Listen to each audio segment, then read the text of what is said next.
శ్రీ శంకరావతార చరితము మాతృస్థాన విశిష్టత. నా మాతుః పరదైవతం.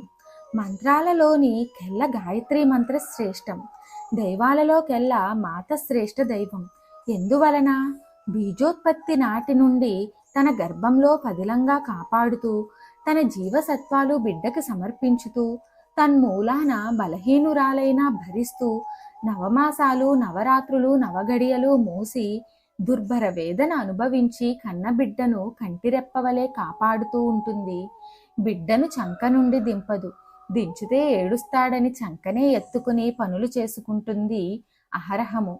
చంకలోని బిడ్డ కంటిలో గుచ్చుతాడు, మెడలోని మాంగళ్యాన్ని పీకుతాడు. అవన్నీ ఇష్టంగా సహిస్తుంది.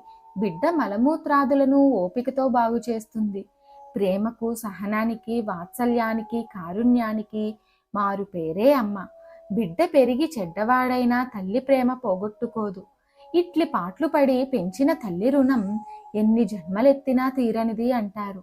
నరుడై పుట్టినవాడు రుణాలు తీర్చుకోవాలి. రుణాలు మిగిలి ఉంటే జన్మరాహిత్యమెలా? కనుక తల్లికి పుత్రుడు భక్తి శ్రద్ధలతో సేవ చేయాలి.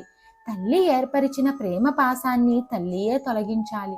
అప్పటికి గాని జనని రుణం తీరదు. ఈ ధర్మాలన్నీ శంకరునికి పుట్టుకతోనే ఎరుక.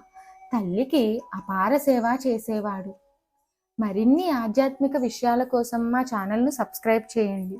వీడియో నచ్చితే లైక్ చేయండి, షేర్ చేయండి, కామెంట్ రూపంలో మీ అభిప్రాయాన్ని తెలియచేయండి.